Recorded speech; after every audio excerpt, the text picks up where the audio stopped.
down here, so if you're not sitting comfortably, then there's a couple of spaces. There's always space at the front, no matter how rammed we are, there's always space at the front.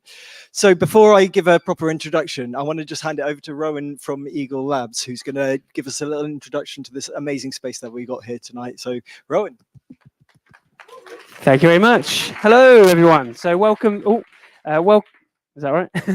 Welcome to the Eagle Labs. So those of you who have never been to Eagle Labs, we are a national network of co-working and business incubators. So this is one of about 60 sites now across the whole country.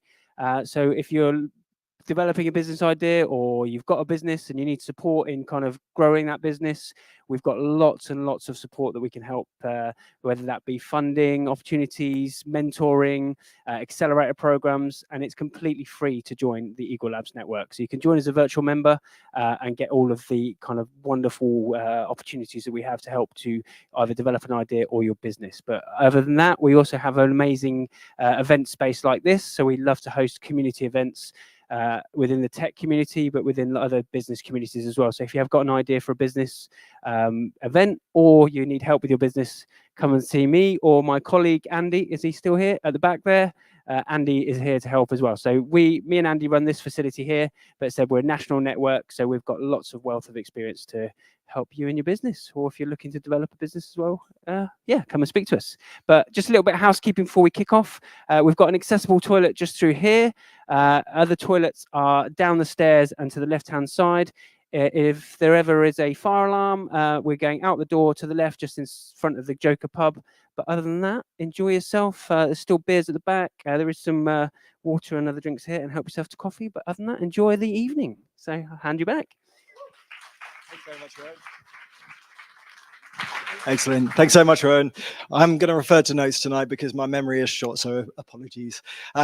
So welcome to Aync. As I was saying, this is the 13th year that Aync has been going, I think. So we think that it is one of, if not the longest running front-end meetups in the UK. Citation very definitely needed, but it has been a while. It was founded by our very own Prem, who's sitting just there all of those years ago, and he kept it running twice weekly for many years, like a madman.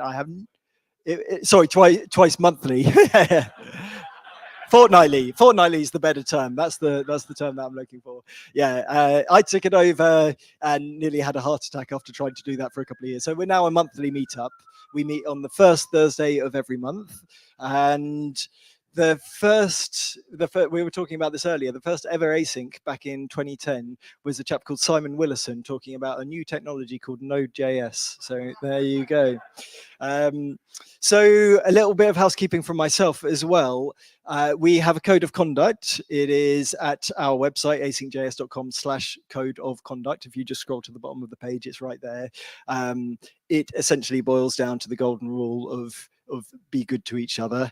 If for any reason tonight you are feeling uncomfortable, you will see a whole bunch of people wearing these purple lanyards. Just come and talk to one of us and we will take care of the situation. People with the purple lanyards, can you just raise your arms and lanyards maybe? Fantastic. Thank you. So yeah, I just have to say a quick thank you as well to Silicon Brighton for providing the pizzas and the beers. The pizzas, hopefully we will get some more. They are sitting waiting for us at Francomanca. We have just lost a delivery driver somewhere along the way, but they have really come through for us and fed quite what feels like an army tonight. So thank you so much. And Eagle Labs, of course, for putting us on here tonight as well. So just before I start introducing the first speaker, the next Aync is going to be the first Thursday in December, the date being the first Thursday of December, sorry, I've forgotten. And it's going to be apparently confirmed just tonight, a Christmas quiz, which is becoming a bit of a tradition. So yeah, we love it. Mikhail, are you here? So Mikhail will be our quiz master and we will. Yeah, I'm really looking forward to it. Thank you very much. So without further ado, I'm going to welcome our first speaker to the stage, Susanna. Thank you. I know. You're probably all thinking, a woman, they code, but I'm really happy to be opening this year. And yeah, does this click? I'll find out. This is all a bit spontaneous. I would like to dedicate this talk to Prem, even though we've only ever spoken once and he probably doesn't remember, but you're about to find out a lot about what this meetup has meant to me. And also I'd like to dedicate it to Ali, who also played a huge role in everything that it meant to me, and Jan and Sid and everyone else whose name Remy, I always forget your name. Right, without further ado, this talk is called How Async Changed My Life, or the Book of Miracles. But you don't get to find out why it's called that until the end. Okay, trial. Yes. Okay, my name is Susanna. That's all I'm going to say about myself for now. Throughout this presentation, you'll be seeing pictures. I won't say what they are, but they'll all make sense at the end. A few things about me. I am a renewable energy software engineer. Yes, I'm a software engineer. Yes, I'm a woman. I have dedicated my whole life to renewable energy. I have 2 master's degrees on sustainability. I worked in renewable energy for years before becoming a software engineer, and I vow, in so much as I'm not desperate to pay the bills, to always and only ever work for renewable energy for the rest of my life. I work across the full stack. I work front end, back end. I'm doing a lot of different things, and I work for a startup that is in high crunch mode. We've never hired anyone below senior, externally hired anyone below senior or almost senior level. And yeah, I would say we're like a prestigious tech company. So what if I told you that? How does this work? Okay, 1 year ago today, I had never written a line of JavaScript or any libraries, never written any CSS or HTML. I've been coding for 3 months. I started in SQL, then I went into Ruby, then I went into Python. So everything I've just told you, and I could have said more, but 1 year ago today, nada. Right, what happened? I can't, right? So, I think it works, it's just my nerves. Bearing in mind that the main technologies I work in are React, TypeScript, Next, and so on, a bunch of related JS and TS frameworks, impossible design libraries my colleagues thought it would be a good idea to build because we were a startup, all these things. So, I can't remember. So what happened a year ago today? And I hope you're noticing the images. I attended ASIC's International Show and Tell. Yes, and I'm not exaggerating when I say it changed my life. I can't remember the order the slides come in, so I'll try and, yes, that's all right, but I think there was a rooster in one of the pictures, so. A year ago today, I had been coding for 3 months, and I had already committed for life to becoming a software engineer. It took me 2 months of coding to go, this is the only thing I can ever do for the rest of my life. Thankfully, it brought me back to renewable energy, which is where I want to be. And so what happened at Async's event? Well, the moment I came to Async, I ditched Python. No hatred to anyone, I love Python, but I love JavaScript much, much more. And I'll give a tiny bit more context. It all happened in a week. Thursday, I went to Async, a week and a half, let's be honest. Thursday, I went to Async's meetup. Saturday that week, I woke up in the morning and was like, I need to go to London.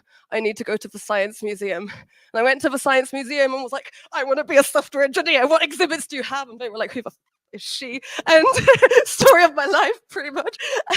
And I walked around, and all the computer exhibits were so boring. I don't care about the history of the phone. And I was about to leave. And then hidden in a nook, there was a secret exhibit.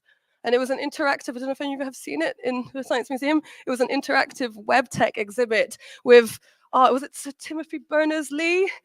HTML, CSS. It was a 22-minute interactive exhibit. I have the worst ADHD in the world, and I watched it 3 times. I only left because I had to catch my train.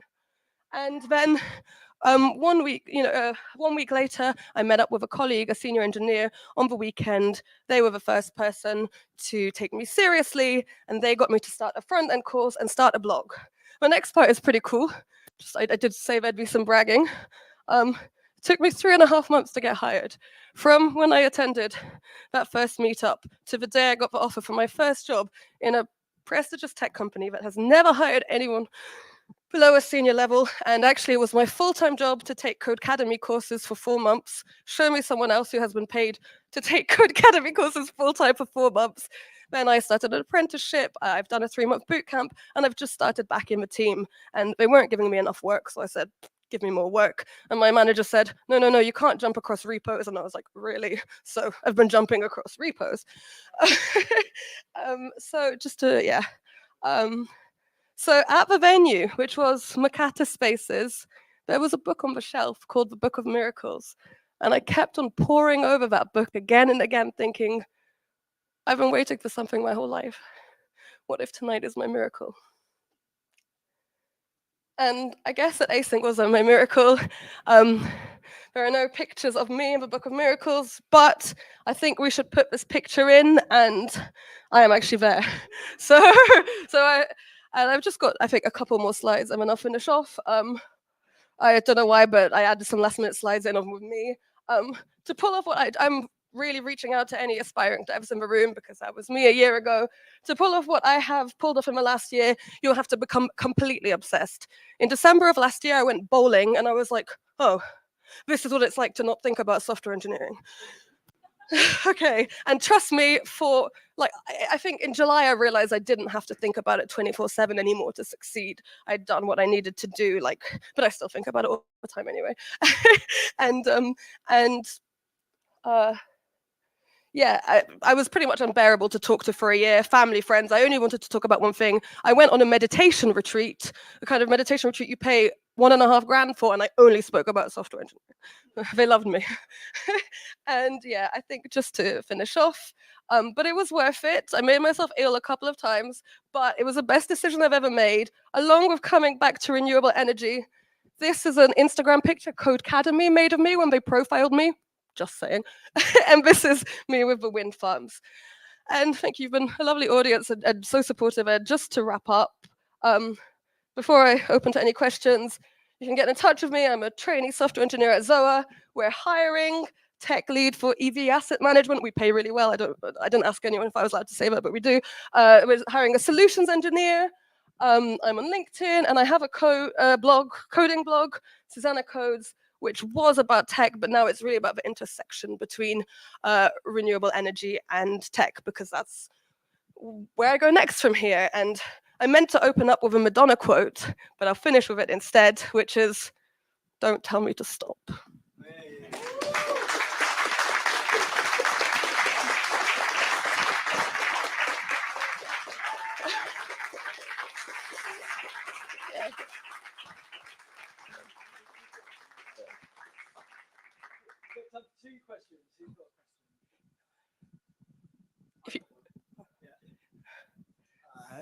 Thank you so much, Susanna. My question is, what was it about front end or JavaScript that made you want to change from Python to study it? That's a great question, and I still feel confused, because when I look at Python or SQL, I still feel the same magic that inspired me to do it. So I still don't know what has happened, but it was just a feeling that I came to that Aync event, and I felt something I'd never felt in my life before. Some might call it love. I just couldn't give up, and I think in the beginning I found the front end really rewarding, like a lot of people do. I've recently been doing back-end work, and I'm enjoying it more. So now my whole life doesn't make sense, but and nobody else is around me because I was so front-end obsessed. But I just have to admit, honestly, to everyone who demoed that night, all of you who I remember, you just all inspired me so much. And because in the beginning I had that feeling of that overconfident feeling of, I can do anything. I could do AI, I could do this, I could do that. But when I found Aync, I really felt like I'd found my path. What an answer. Thank you so much, Susanna. Thank you. Excellent. I think we better move on, if that's okay. Wow. Thank you so much, Susanna. I could not possibly have hoped for a better opening talk. That was incredible. Please give her another huge round of applause. There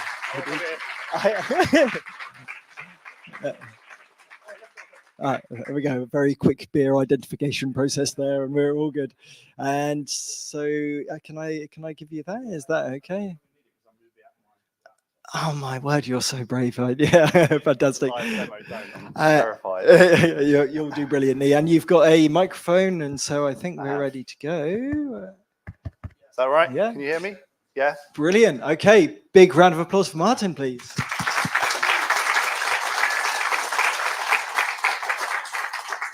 Thank you, Susanna. That was great. You've got lots of energy, more than me, maybe. So I wanted to do a talk on a thing called Capacitor. It's a framework to allow you to deploy like web frameworks, web apps to iOS and Android. And I wanted to, this is really ambitious, try and do a demo of actually testing them in Android and iOS live. So we'll see how that goes. I might just sort of, we had a bunch of downtime and over summer, I don't know, felt reasonably quiet this year. So we thought, what are we excited about? We like gaming. It's me and my colleague John over there. I thought you were going to do the business card thing. We were like, why don't we try and make a game? We haven't really done it before. Why don't we try and deploy it to iOS and Android? We've not really done that before.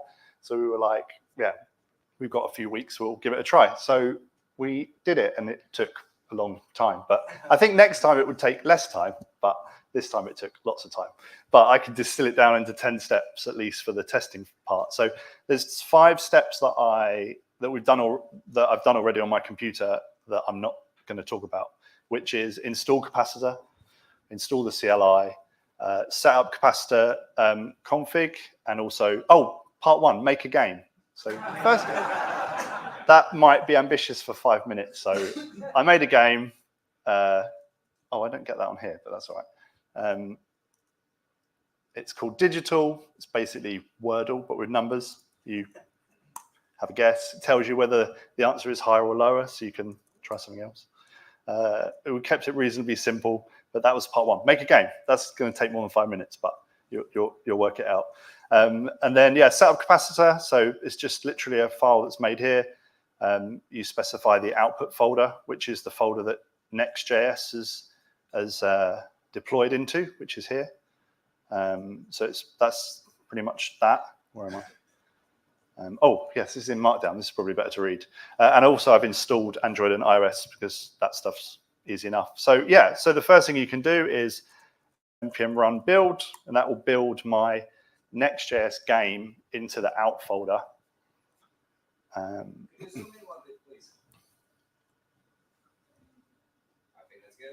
Well, that one. So I'll leave it. I can leave it here. These are the. Those are the ones already taken. Sorry, these ones. So I run npm run build. That puts everything into the out folder. I'm going to run npx cat sync, which takes that web folder and does some black box magic into the iOS folder and the Android folder. And then I can run npx cat open Android, and that will open this up. Just got the game there, which is quite cool. And you can play it with the keyboard, or you can use the buttons on here. And it's pretty straightforward. There are loops you'll have. If you try and do this yourself, you'll be like, it looks so easy when there's like hundreds of things that you've got to get right first. And then also I can run npm cap open iOS. I can tell that it's already banging on about something. Where is it? There is. I don't know how to fix this, so I just keep pressing the blue button. I'll get round to it. I wasn't expecting to show so many people. I just press that button. That opens it in the iOS, same thing. You can test it and do some stuff on it as well. And then I guess just to show how easy it is, I can make a change. So if I go into the constants, I had a part of it which is digital async edition. So if I save that, generally you want to run the build and the sync at the same time, because unless you're going to view the build on a browser, you might as well just do both. That will prep everything, and then I just want to show the 2 easy buttons for testing those changes without having to restart the whole thing. So that's done the build. That's now moving everything into the web, iOS, and Android folders. And then if I go back to Android, I don't think I can zoom this in. It's absolutely tiny little button up here. Apply changes and restart activity. If I press that, we should have digital async edition. Cool. So you could do your work weird, and then live demos are scary enough, but they're more scary when you're using like Xcode, stuff like that. So hopefully I should be able to just press this play button. Where are we? I don't know why they're different apps. That's building up here. Sorry, this is all really small. That will restart the app.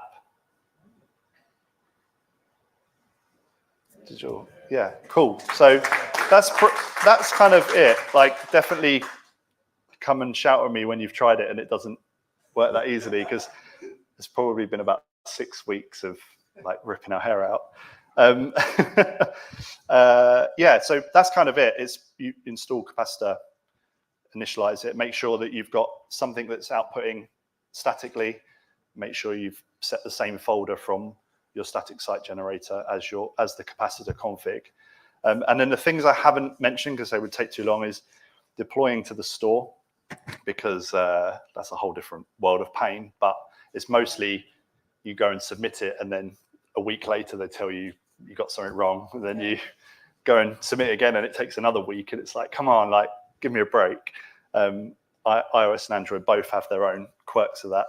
This is a client-side only game, so you can use local storage, which is great and helpful to maintain some of the state, and you can hook into things like the leaderboards. So if you wanted to store top times, you can use Google Play services or what's it called, Game Center for app to hook into that. You can also do achievements, and generally they're probably the things you'd want to save anyway, that someone's won 10 games in a row, or that someone's got the best time on the game.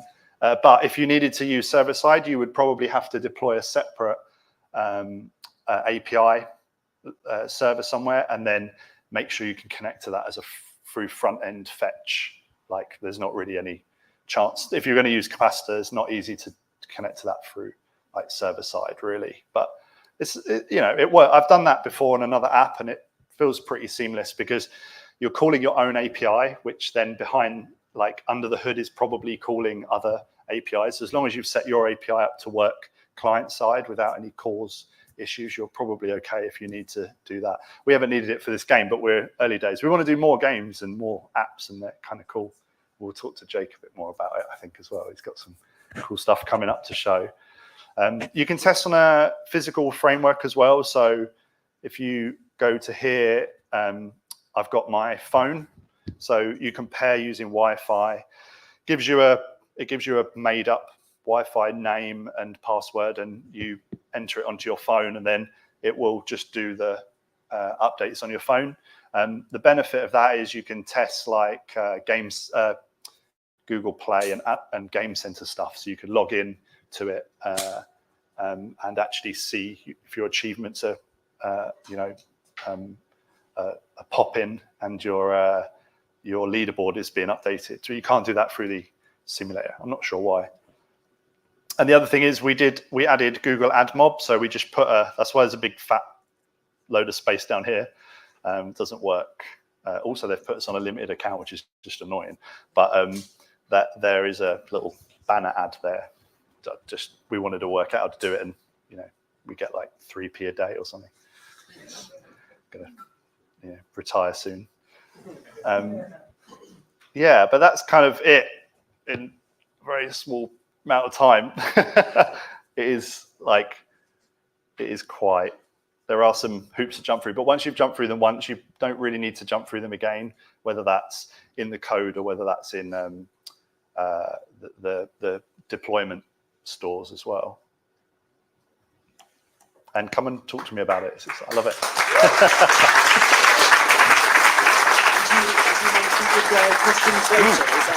Yeah, sure. Thanks so much. We're just in the interest of time. Unless there are any burning questions right now, I think we'll just go ahead for the next talk, if that's okay. But thank you so much, Martin. That was That's all right. brilliant. Yeah. Come and chat to me about it. Yeah, It's fun. I'm really impressed that you both still have all of your hair, because I think I'd have ripped most of mine out trying to work with that stuff. There So, was sometimes I was like, can I just give this up? Yeah, that's why you're wearing a hat. Yeah. The thing with the App Store, what is it? Process. Yeah, they like check your function names as well. So they're like, oh, actually, we've used that function name in something like 15 years ago. So can you change that? Oh, and it's wow. like, but it's not even relating. It's not like anything to do with it. So watch out for that. Give them really funky names. Fascinating. And just to say, when you said about having already jumped through those hoops, that's a great point. But I guess there are always fresh hoops to jump through that you. There will find be, there will be. The game center stuff certainly is like, we want to do achievements and stuff, but that's a whole nother world of pain. It's fun. Good luck. Godspeed. Brilliant. Thanks very much. Another round of applause for Martin.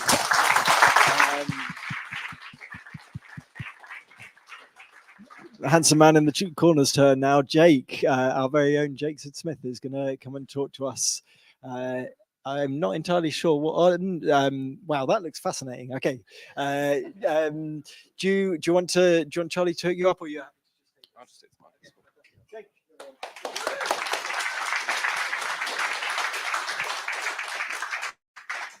Hi everyone, my name's Jake. You'll find me at Jake Smith on all the things, and I'm the director of Blinkorb. And today I'm going to be talking to you about Resolute, which is a bleeding edge static / server-side rendering React framework that I've been working on for the last few months. Bleeding edge meaning like all the fancy new stuff. Hopefully everyone knows what static site generators and server-side rendering are. I won't go into that. Don't have enough time. Probably don't have enough time for all these slides anyway. So why? I originally had a slide called Why Not Next.js, but I had to take it out because I've only got 5 minutes and it would have taken me 5 minutes to rant about Next.js. So instead, we're going to focus on the positives. I'm a massive TypeScript enthusiast, so it had to be TypeScript first. I wanted directory-based routing, and specifically no additional routing like React Router that I've grown tired of. ES modules, no bundler. I wanted everything to... I want to be able to use ES modules, and ES modules are the actual thing that loads. So the code that I'm writing is the code that actually runs, and there's no need for Webpack or something additional like that. I wanted to be able to output static sites that act like a single page app. And I mean in the sense that they use the history API to change between pages and do partial HTML replacement. And on top of that, using the new View Transitions API, which is very cool, but not very well supported yet, but hopefully it will become. Control over exactly what is rendered statically on the server and or on the client. And as part of that, I really don't like having server-side code in files that also contain client-side code, just in case you accidentally release some tokens or something like that. Async components on the client, hooks on the server, build an API as part of this framework, so you don't have to have a separate repository for that. Generate static pages from markdown files is just kind of a thing I bolted on while I was working on it. And because I have too much time, because I'm currently looking for a contract, hit me up. So yeah, View Transitions API support, not great right now. Kind of surprising that Opera has beaten Safari and Firefox to it. But the framework still works without the View Transitions. It just won't look as nice. So how does it work? It is mostly magic. There was a lot of weird stuff I've discovered while working on this. The largest part of which is that ES modules are interesting and nothing uses them right now, really. So the main points are there's a naming convention which defines what is a page and in what environment that page should render. Layouts and context can be applied at certain, either your roots or to logical groups of components. And the main thing, like the thing that does all the hard lifting, is the client-side module. Tiny little client-side module that handles preloading, caching, 404s, the View Transitions API, so you don't have to worry about that stuff yourself. And it also adds listeners to any statically rendered or server-side rendered pages that aren't hydrated on the client, so that they still work with the history API, and you still get the nice View Transitions. And the partial HTML replacement stuff, which I sort of like have made sound cooler than it is, because all it really does is replace exactly what's in the head and exactly what's in the body with some stuff that was rendered on the server. Anyway, the confusing part is most NPM modules still don't provide ES modules as part of their thing that they've built. React itself only provides CommonJS. So how do you make that work in the browser, which does ES modules? Well, you write a custom Babel transform that converts the CommonJS stuff to ES modules, which took a surprisingly long amount of time. Babel's quite fun to work with, though. In addition to that, I have a thing that scans all of your pages for all of your dependencies, creates a tree of those. I can figure out what those are.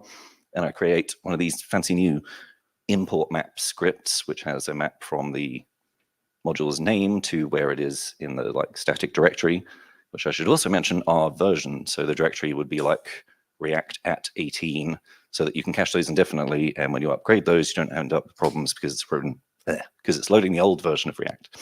And finally, for each page, module preload links load all of the files that are required for that. So instead of loading one giant bundle of all your JavaScript for every page, or even if you're using Webpack with code splitting, we end up with vendor bundles. These vendor bundles still contain lots of code that you don't necessarily need on every page. It's just code that's shared between some pages. This is only load exactly the modules you need on every page. Right, here is literally wrote today. I wrote all of the documentation for this yesterday, and then followed it myself and found 5 terrible bugs whilst trying to create this little app.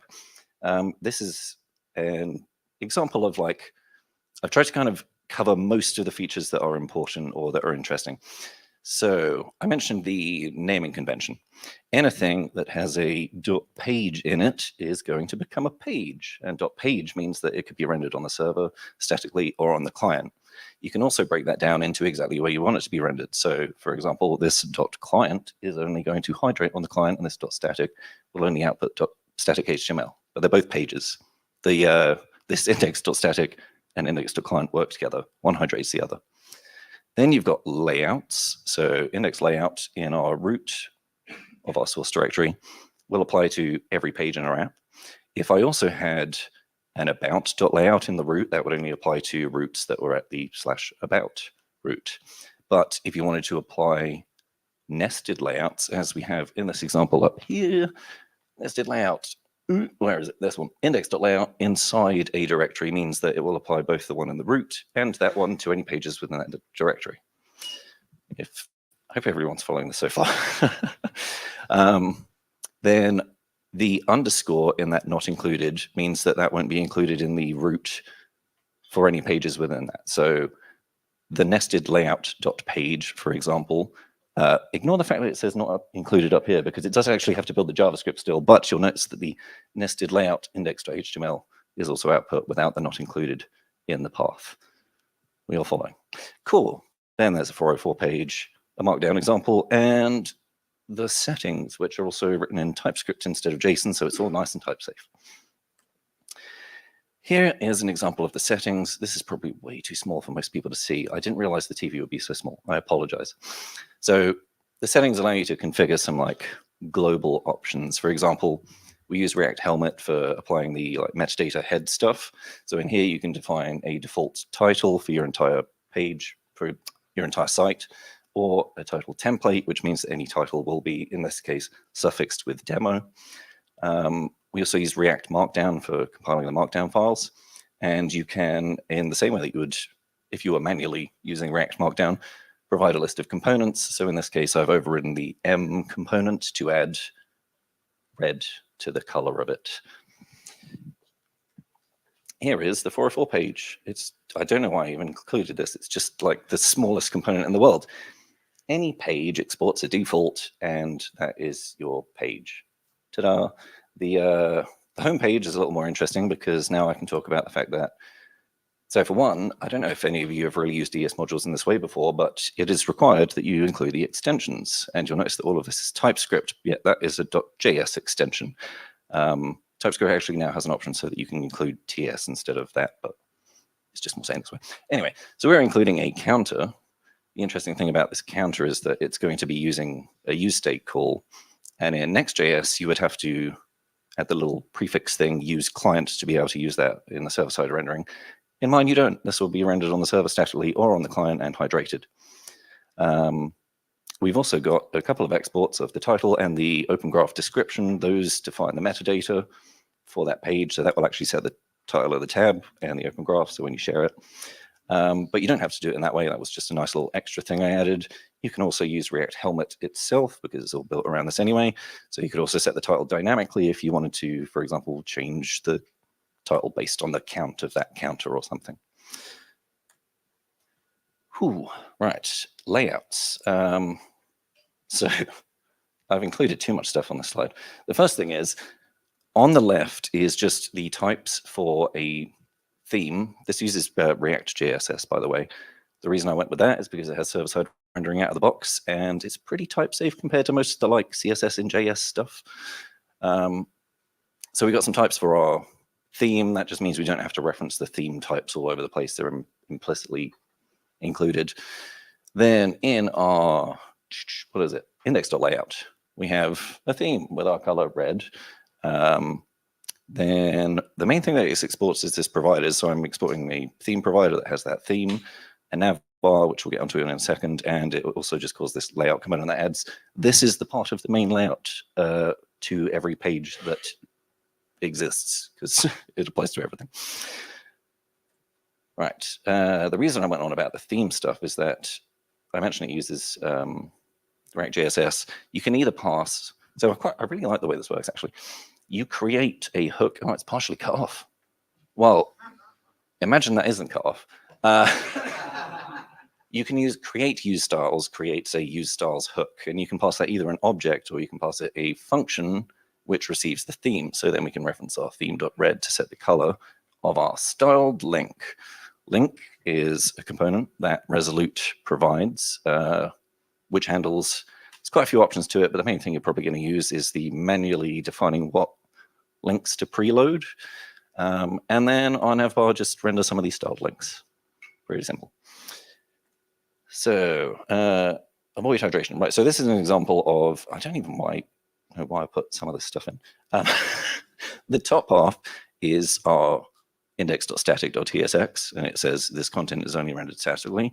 And then the bottom is the client variant that says this content is only rendered on the client. If you were to hydrate that normally, React is going to complain because the HTML doesn't match. It's going to freak out. So I added, and it's not like necessarily something that you want to do.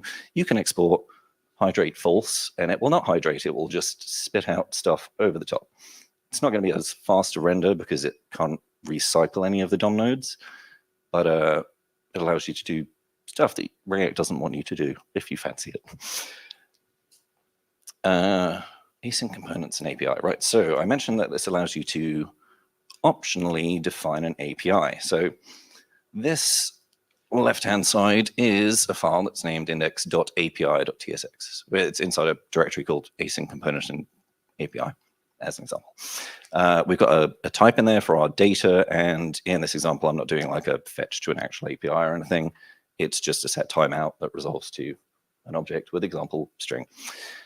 Then in our client-side code, we can use the create API that's provided by Resolute to, there's a couple of interesting things going on here. So one is I've got an absolute path to the directory that I'm in, but you could also actually put the exact name of that API file in there, and it will smartly work out where that is to construct your URLs for you.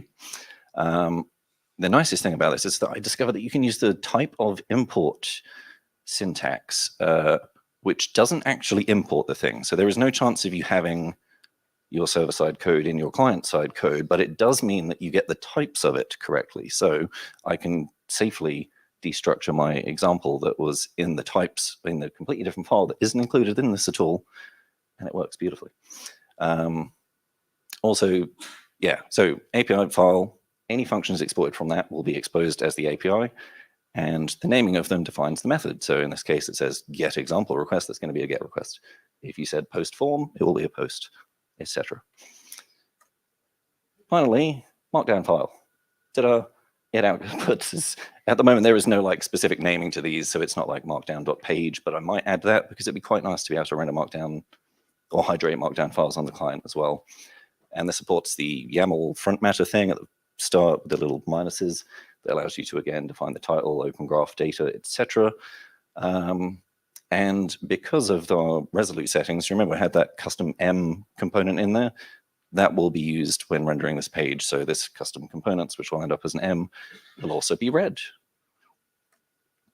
So yeah, can you use it now? Yes, you can. And I want people to go and test it because, like I say, I wrote all the documentation for it yesterday, tried it out, and there were lots of bugs. Hopefully there's less bugs now. I mean, there's at least 5 less bugs. There is no support for slugs, wildcards, or pagination yet. It's coming soon. There is a dev server, but it doesn't watch your files for changes, so you have to manually restart it or run the build separately. Also, the server-side rendering has been removed temporarily to focus on the static site generation. But if you just want to generate a static site and you don't mind restarting the build every so often, please give it a go. You will find it at the lower link down there, github.com/blinkorb/resolute. The code that I've just shown you is also at /resolute demo async. And in the future, I hope to add a desktop app so that you can build this in a sort of drag and droppy way, but with your code, not like Wix. Like you write the code and then you drag and drop your own code around using Puck, which we had at the last async talk, which is very cool. If you want to hear more about it, start it on GitHub and or follow me on X/Twitter or whatever. Thank you. Wait for questions if that's okay. Okay. Thank you so much, Jake. You retain. Yeah, if you turn it off, just in case I sort of get the feedbacky thing. Thanks very much. Look at this dual wielding. Thanks so much, Jake. You retain your championship of boggler of brains. That was brilliant. I can imagine that this is kind of the modern equivalent of if you really want to understand what's going on, write your own compiler. You're writing your own framework, and yeah, I would love to pick your brains a little bit later about all of the lessons you've learned along the way. So yeah, top stuff. Thanks so much. We're going to have a break now while we set up the next talks. The hope and the plan was that the pizzas would have arrived by now. Sadly, no joy. Maybe they'll arrive by the end, but we don't know. We'll see. But anyway, for now, I would say if we can actually, this clock's slightly fast. So if everyone gets back here, I think if we say for 8:45, if that's okay. So in 10 minutes time exactly, if everyone gets up. Hello, mate. Okay, brilliant. Thanks so much, everyone. See you in a sec.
great. Also, Jake hilariously is trapped outside. Hi, Jake. Could someone let him in as well? Thanks very much. Okay, we're pretty much there. I think. Thanks so much for all of your patience. We had some audio-visual issues, and I have to say that this man that we have, Charlie from Silicon Brighton, is an absolute saint, and we are so very, very lucky to have him. So big round of applause for Charlie. Okay, without further ado, I am going to introduce the next speaker, which is Mr. Nico Clegg. Take it away, Nico. Thank you. Hi, I'm Nico, and I made a service worker library.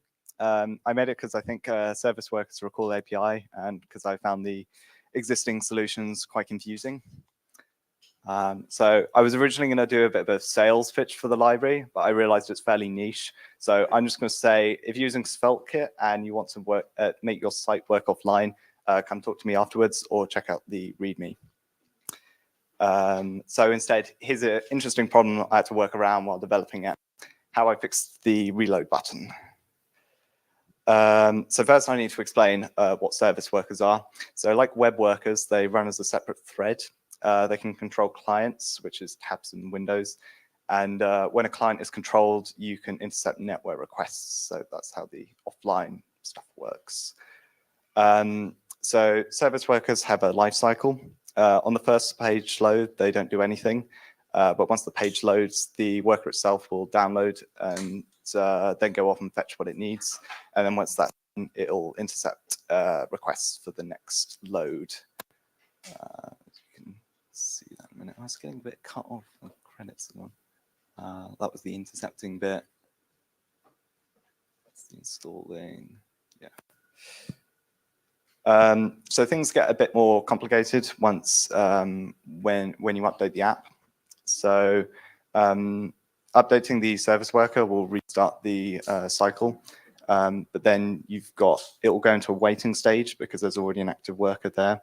And then when you close all the clients, then the active one will be deleted and the waiting becomes the active. So here's the problem. When you reload the page, the old page is kept until the new page is loaded. So the browser never has a chance to swap out the service workers. So that means when you reload the page, you just keep getting the pop-up over and over again, which is slightly annoying. The starting point. Dan Fabulich wrote a great article on this, but after following it, there were still some issues to fix.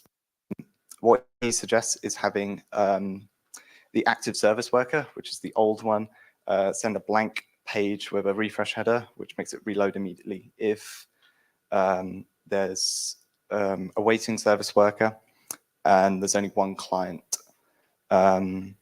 So as the service worker sends the page, you can then have it tell the new waiting service worker to skip waiting. And then this all means that the waiting worker becomes the active.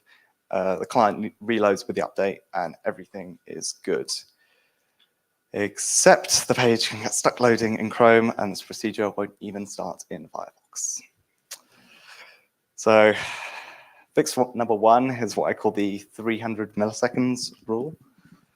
This takes even longer actually to switch over, I imagine. So Firefox's behavior is the easiest to fix. All we do is if there's a waiting service worker within 300 milliseconds of the page loading, we tell it to skip waiting and reload the page. That is as long as there's only one client when the waiting worker checks. Otherwise, we don't do anything because you don't want to have apps running two different versions or reload the wrong one or whatever. It's going to create tons of issues. So fix number two is the smarter reload page. So Chrome's behavior, on the other hand, is more annoying to work around. It seems to skip waiting doesn't interrupt, and it's often ignored completely when the active worker is serving requests. So the solution I came up with is threefold. If the waiting service worker tries to skip waiting and isn't able to within 100 milliseconds, the client's told to reload, and the active service worker is told to send the reload page to it. And then the reload page tells the waiting worker to skip waiting every 100 milliseconds, because even if it can skip waiting, it won't buffer it. It will just ignore that command, which is very annoying.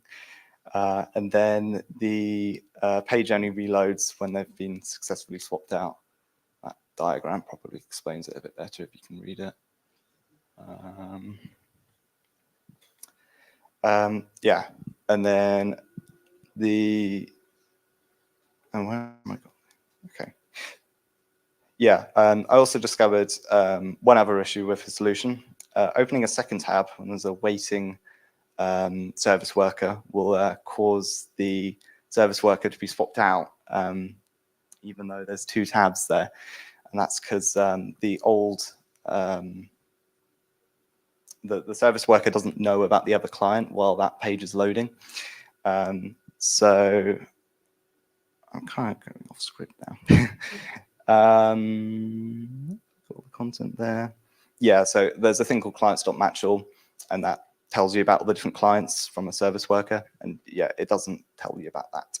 So the solution I came up with is to have the reload page be more cautious. If the service worker might be able to update, it sends the reload page and doesn't tell the waiting worker to skip.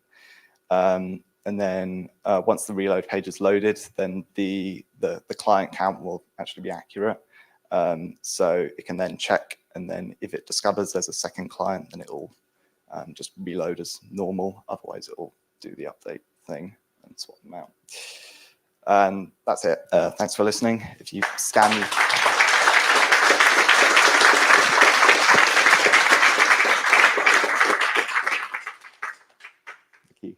if you scan the QR code of, all right, I think, hopefully the error correction will work for now. A bit cut off, I didn't count for that. It's also a bit away from the edge anyway. Yeah, I put links to the NPM package. That's the Svelte kit offline thing. The article I wrote on service worker best practices, managed to get it to the top page of Google. Slides, mentioned pages, and social links. And if I've impressed anyone enough, I'm looking for work, so feel free to message me on LinkedIn. Any questions? Fantastic. Thank you very much, Nico.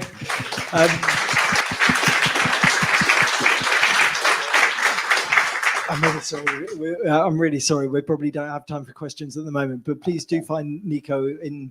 Are you going to be around afterwards? A little bit. Okay. We'll see. Please do grab Nico. But yeah, thanks so much, Nico. That was brilliant. Big round of applause for Nico.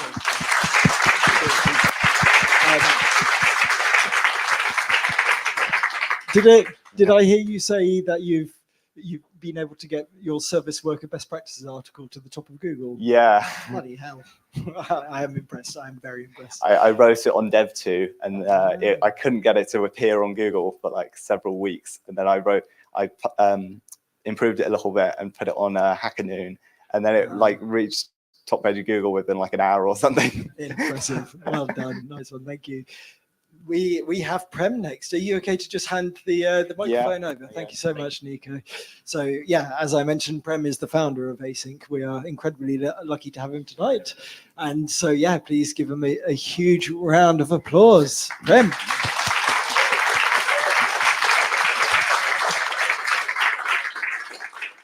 Hi, go easy on me, okay? Yeah, I'm a JavaScript developer. I do front end and Node.js development, available for hire. And it's a bit of a curveball. I'm going to tell you what I've been up to for the last 2.5 years. And it's a little bit complicated, so pay attention. Defense hardware engineering, protection against an advanced persistent threat. And I'm going to tell you all about it. Am I over there? Oh, yes. Okay. Ooh, fancy slides. Don't know what happened there. So I live with my family, one of whom is here, in Portugal, rural Portugal. I moved from Brighton a number of years ago, nearly 10. And you may be wondering what opportunities there are in defense industries for seasoned pacifists. I'm going to tell you. Let's do a threat model analysis. This is a wild boar. I'm going to talk about how dealing with wild boars and dealing with most of life can be comparable to software development. So, threat model analysis. This is the wild boar. They've been spreading in our area over the last few years. There was a fire a few years ago that wiped out a lot of their food, and they have no predators because people killed the wolves. And because they have no food, they come to people's homes, they come to the gardens, they come to the farms, and they destroy everything. And I had no idea when I moved to Portugal that this is what I would be spending almost my entire time with. So let's do a little analysis of the threat. They're very agile, actually, and they're very cute when they're small. And they get big very, very fast. They're like this big. And this is the stream at the bottom of our land. And this is like a super highway for boars at night. They come at night and they just sort of, and then they go everywhere, everywhere, everywhere, everywhere. No holds barred.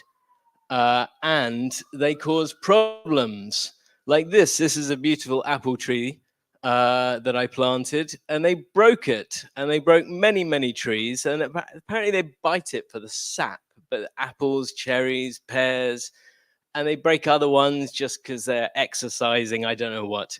They cause, they're just devastating many people's trees.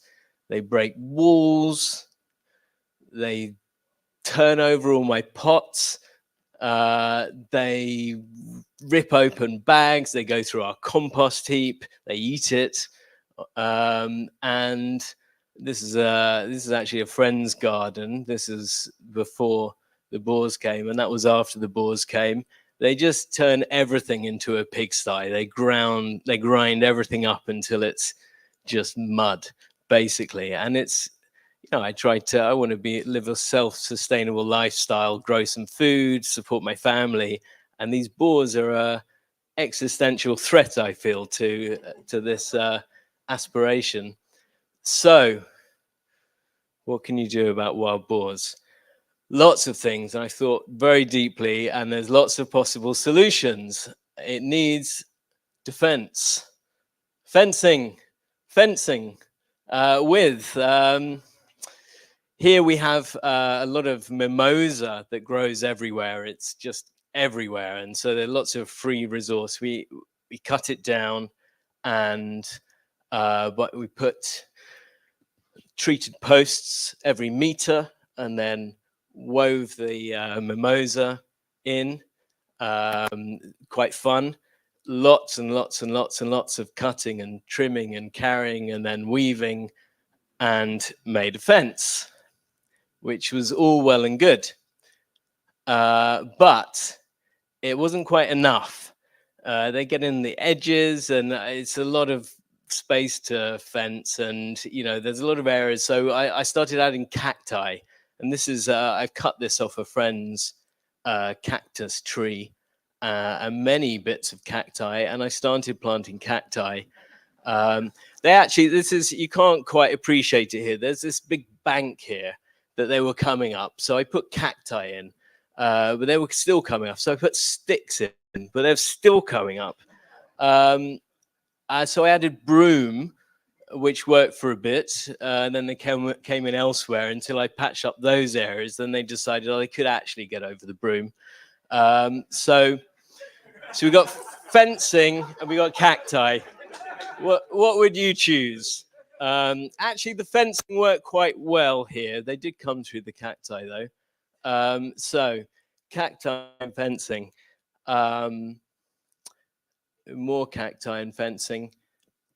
I've only got cacti on the hotter part, on the top of the land. I've got trees. I've been planting trees to keep them out further down. You see, actually, cacti are good when you've got enough of them. They are actually good at protecting against fire, which is another good reason to have them around the boundary. You know, it's a lot of work to fence, and I don't have enough time, so just stick anything there because they come in anywhere and everywhere. So this is a bit of trampoline that broke, and just stick it there, stop the boars. This is a security back door. See, weaving the little bits of mimosa in there. You can weave mimosa anywhere. Now this actually, they poked these sticks out. They're not very strong, and then they just came through the fence, came right through the back door. So I stuck a pallet on it with string. You see, just improvise. And I've been doing lots of hedging because long term, you know, the fence is going to deteriorate, it's going to degrade. I want to replace it with hedge. Hedge is going to stay there for a long time, and I like trees a lot. So I planted a lot of trees. And this is some of the hedging in front of the fence that I've been adding. Fruit trees and nuts and corks and hollies and hawthorns and wild plums and everything. So, but the hedge is small, and the fence, it works until you get to a join, and then the wood sort of is a bit loose, and then they can just get in at the edges and the corner, and it still wasn't enough. So actually what I avoided at the start, I didn't want to put wire fence everywhere, because over time, you know, you get mangled wire fence and stuff growing through it and wire everywhere. And that's why I didn't do that. I wanted idealistically, you know, do you go for the optimistic ideal solution, or do you be a pragmatic hedge layer? And so wire, more recently, with it all together, not quite working, I had to add wire. So this is one hedge with wire fence, and it works very well. They don't come through the wire very much, except what they do is they stick their snouts under, and anywhere they go along the entire place, find the any little weak point, and they'll get through. So we deployed a security patch.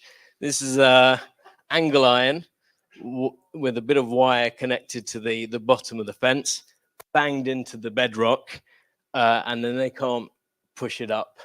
And also digging the wire fence under the ground and putting rocks in also helps, so they can't push it up. You've got this problem at the end of a wall, you can't put a fence right on the edge, so then we've pinned this bit of wood into the wall in order to extend it. This is we're going to make a nice, this is where the car comes in, so I don't have a better gate here. This is our old tennis table that's seen better days. Stick it in the fence. This is the roof rack from the old car. Stick it in the fence. This is the life. This will actually be replaced by a very aesthetic wooden gate shortly. So, hedging. More hedging. Now that we've got the fence, keep hedging. So, you know, I'm trying to go all the way around the boundary, sticking lots of little trees. Oh, I'm sure there was more. But maybe that's it.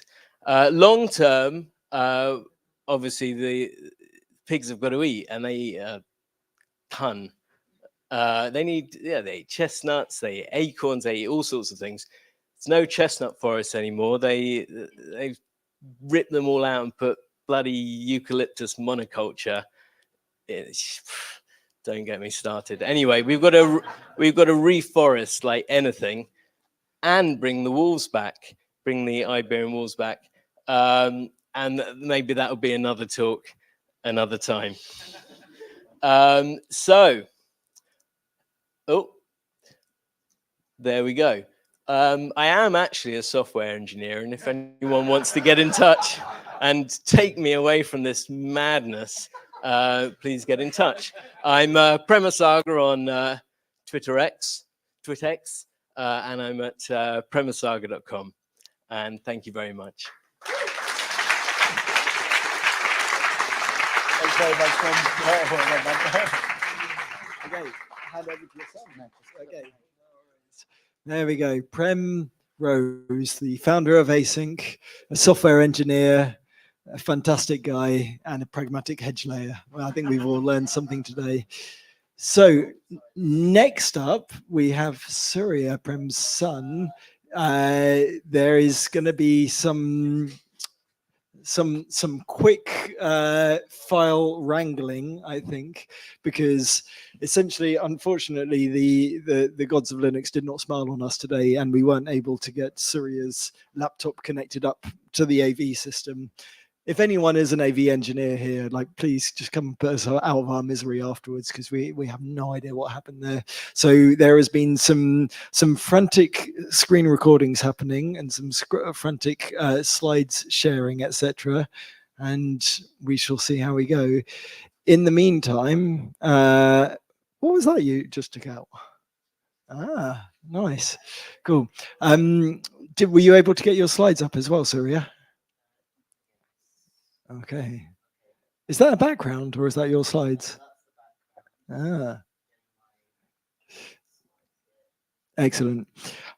In the meantime, we've got one talk after this, and then afterwards we're going to go down to the El Campo Lounge. Hands up here, actually, who's going to FFconf tomorrow? Wow. I'm putting my hand up in absolute hope, because I wasn't able to secure a ticket, but my friend isn't going because he's gone to Spain instead. And so I'm going to try and pass myself off as someone else, which is a tough thing to do when I've known the conference organizers for a decade. So we shall just have to see how well that works out. We're just trying to locate the slides, I think, in the meantime. I feel like I should open the floor up to some questions quickly whilst we're... Maybe someone's got an important question. Does anyone have an important question for Prem? Here we go. Have you got any cameras up to film? I'd love to see it. I haven't. Yes, I would like to have a motion. Actually, they're not coming in anymore. It's taken me like 2 years, but they're not coming in now. I've managed to exclude them, so I wouldn't. But I can watch them in the river and in the neighbours. Watch them destroying the neighbour's place. I do have some footage. I didn't show it. We did have this. One morning I came down and this little piglet was. I heard this grunting, and this piglet was stuck in our water tank at the bottom, and it's like a meter down. The mother had cleared off once as soon as I came, and it took me like an hour putting planks in to try and get this piglet out. And another time I came down and there was a family down there, mother with 4 piglets, and I ran after them because I want to see where are they getting in, because there's fence everywhere. Where are they getting in? This has happened so many times. So I ran after them and I see the mother runs out through this gate. There's like vertical slats. They're like that far apart. The mother's like that wide, and they flex and then back. You'd never know it just looking at it. And then the other piglets followed her, and then the last piglet went through the wrong slat and couldn't get out and got his head wedged in this gate. I had to open the gate and anyway, so I do have some footage of little piglets. I can show you afterwards. Okay. That's it. Thanks, Prem. Okay. I think we're all good. So big round of applause for Surya, please.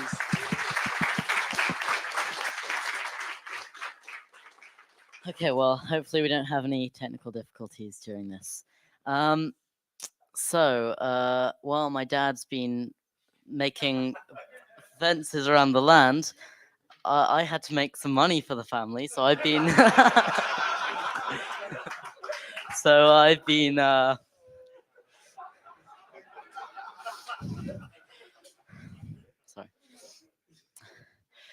So I've been, creating software and stuff for no money at all.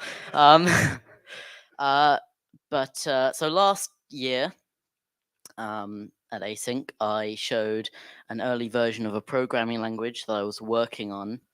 And I was very new to the subject. And when you're new to something, you just want to share it with everyone. You want to share what you've learned. And so that's what I did. And then shortly afterwards, I realized that a lot of my information was either wrong or just not very good. And so I spent the last year mostly working on related things. And I have a new programming language. There's actually two of us that worked on it. But this one's a bit different from the last one. This one's made in Minecraft. So that's Minecraft, yeah, the video game. That is, you heard me correctly. Oh. Okay. So yes, that is the one. Anyway, so what does it even mean to create a programming language in Minecraft? Well, Minecraft for a very long time now has had something called commands. And you can execute commands like in a terminal. So an example of this is the say command, which is just like echo, and it just prints out the text that you give it. And that was cool. You could do some cool things which you can't do in regular Minecraft with that, but you still have to run them manually. And so that's why they added data packs.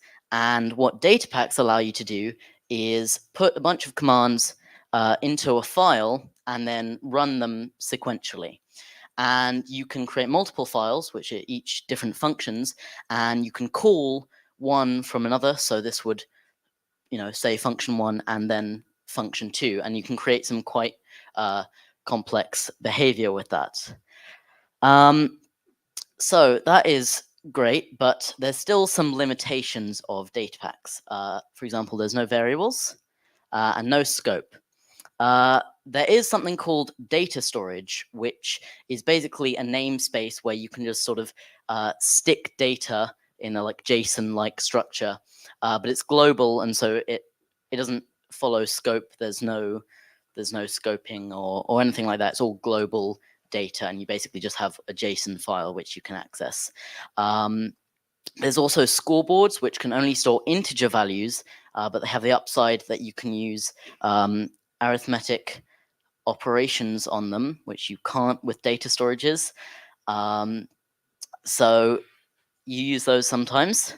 And also functions, they don't take any arguments. They're just more like subroutines. You can sort of do workarounds to it, but I'm not going to go into that right now. With that in mind, I'm going to show you.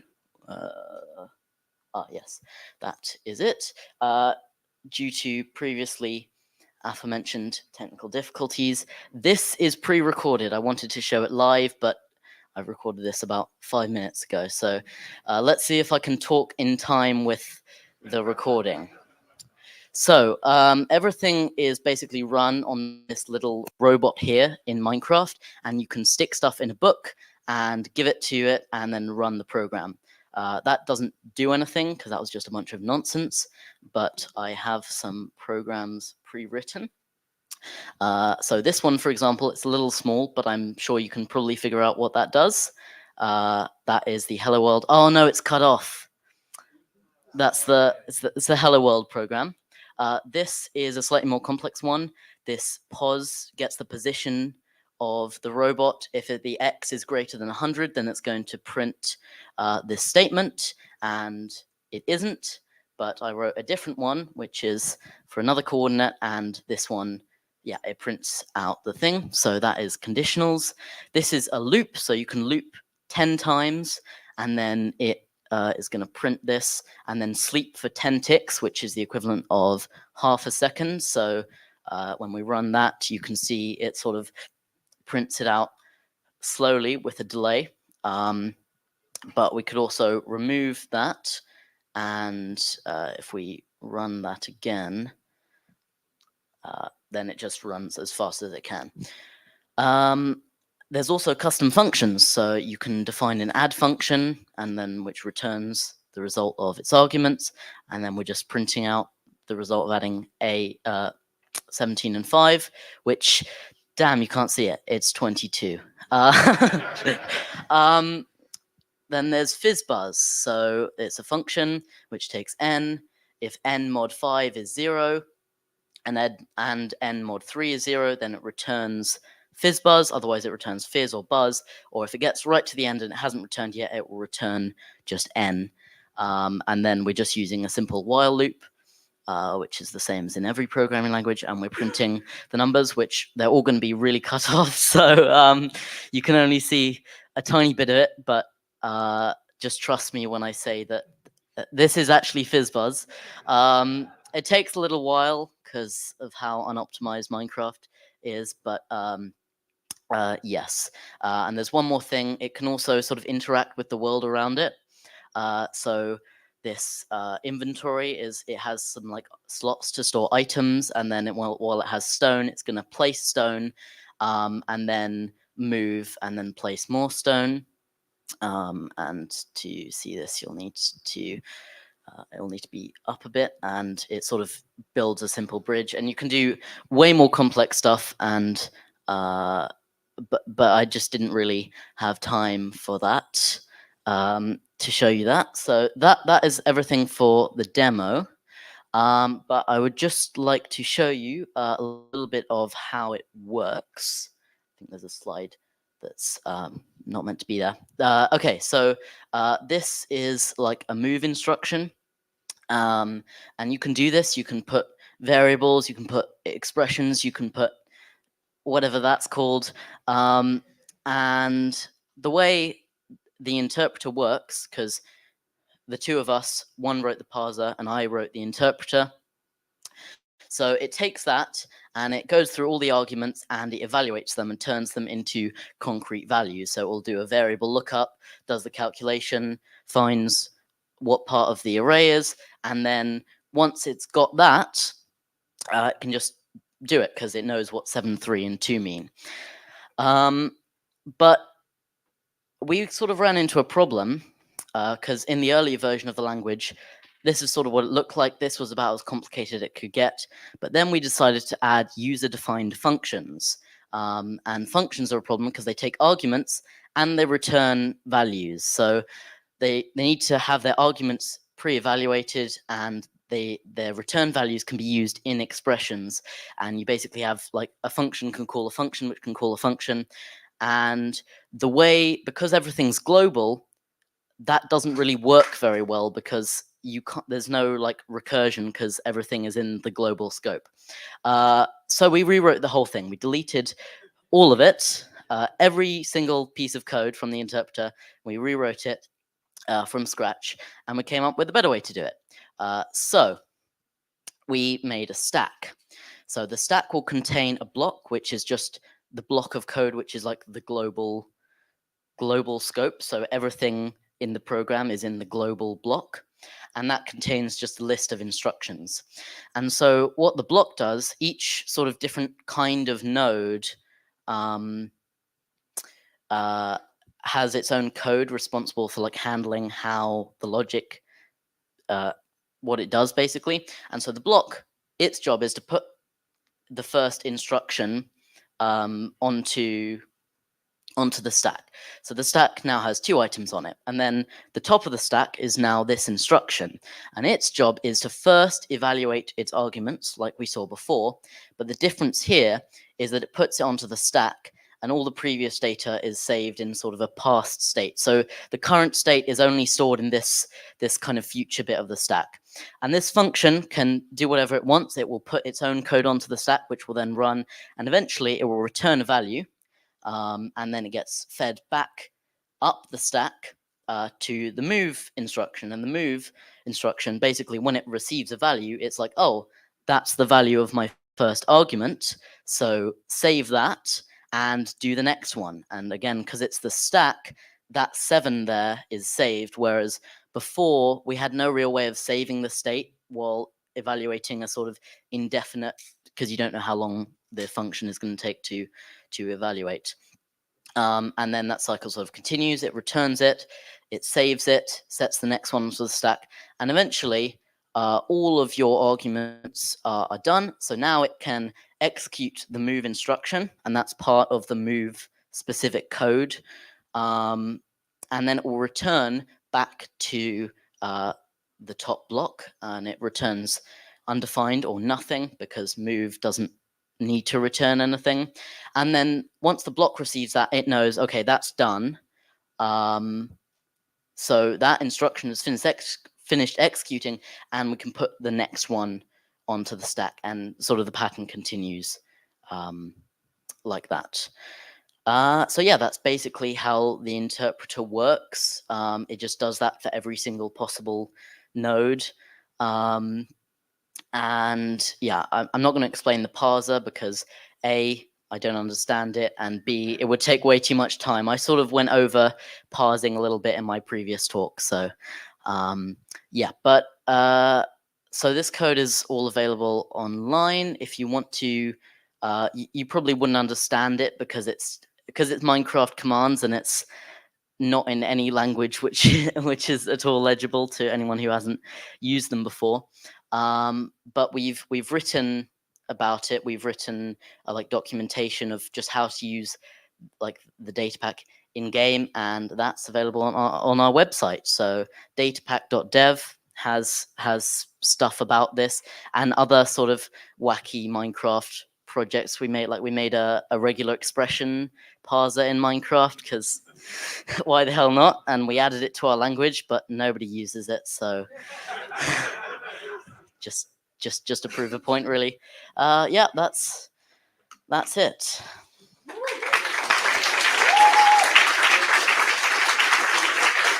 I'm afraid we need to get Peter up if that's okay, but thank you so much.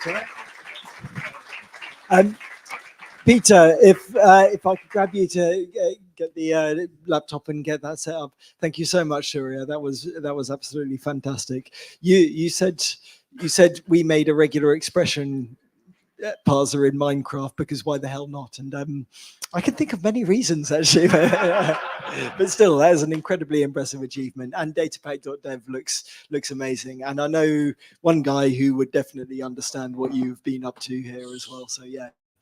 Super work, Surya. Thank you so much.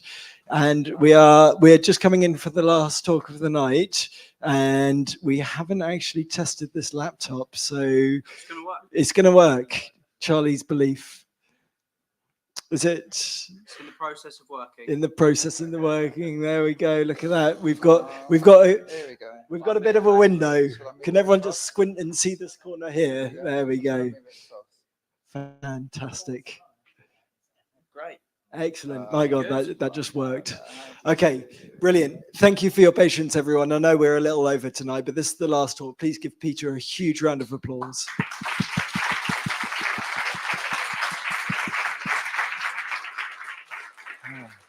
Hi, everybody. Really good to be here. I think, like Susanna said, I think Aync's had a big, when I was thinking of moving down to Brighton about 10 years ago, I think two of the things I saw was the Skiff, which I thought, the co-working space. And when I saw Aync as well, that was just something that just made me want to definitely move down here. So yeah, thanks, Prem. So I mainly do data visualization stuff. I mean, I've done a couple of talks at Aync as well.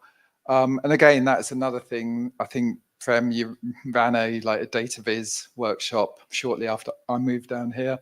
And that was a really, sort of pivotal point because I decided that's what I really want to do. Did a bit of kind of freelancing in that, and still working in that. Around that time, this kind of wind map came out. There was a lot of activity around that sort of time of really interesting kind of people working with data, experimenting. And this is like a wind map, like an animated wind map. And always something that I've just been really fascinated by and kind of wanted to know how that worked, how that was built. Never really figured it out. Someone a few years later kind of took it another step and turned it into like a 3D globe, and it's using live weather data as well. And they kind of took the ball and really ran with it. I think I had a little go at doing it, and it wasn't completely not using the same technique. So this is kind of just using little lines that grow and then fade away. So it's not using the same technique. And then, a few years ago, someone asked me, because I kind of write tutorials and stuff. Someone asked me if I could write a tutorial on how to make these kind of sort of animated maps. So I thought I would have to try and sort of figure it out. And with the first one I showed you, you can actually, if you sort of I'll give it a go. You can view source. Yeah, I'm not going to be able to get to it, but you can actually view the source and then view the JavaScript. And because this is from 2012, it was kind of before all the tooling and stuff you get. So literally you can see the JavaScript code. It hasn't even been minified. So I could kind of delve in and try and understand it. And then I kind of managed to figure out the basic principles behind it. And then a good way of then sort of the next step is maybe to try and build I wanted to build a simplified version myself. So I did that. And so it's in CodePen. I mean, if you wanted to look at it, my profile's Peter R. Cook. So you'll be able to find it if you go into CodePen. And yeah. So I managed to kind of figure out how to make this thing. And it turns out it's not crazy complicated. It uses some sort of clever little techniques, but basically you've got these what I'm calling kind of sort of seed points that define like the speed of these particles and the direction of the particles. And then if you imagine, you've got a point, say a point here, it kind of blends together those velocities, and then it will just move that point by that amount. So that's kind of all it's doing. So you got you start with a bunch of random points, and then each animation step, you kind of blend these velocities and then plot the point in the next position. The way you get the streams is kind of the clever bit, because what it's doing is after each render, it kind of draws like an opaque layer, and so it kind of fades the previous points, and then it draws a new set, and that's all it's doing. That's how you get this nice animation. And then, so it's probably okay running. And then, again, I kind of ran with the idea, and so I've got this one where you can actually play around with the seed points, so you can drag them around and change the direction. Like change the number of particles. Yeah, so it's really cool. So yeah, it's kind of underlying it is actually quite simple in a sense, but it's actually, I don't know, it's a really nice example, so I'm really pleased with it. So yeah.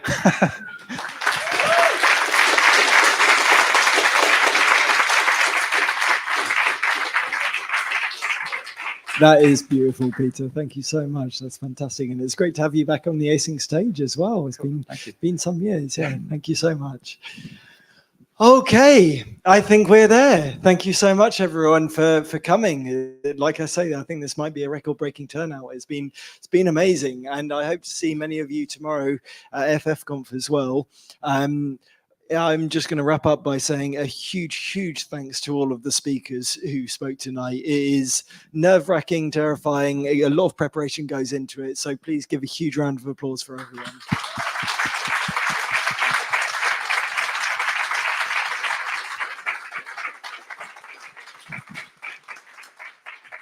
Thanks, and lastly, another big thanks for Silicon Brighton and for Eagle Labs for tonight. It's you've been incredibly patient, saint-like, honestly. So thank you so much.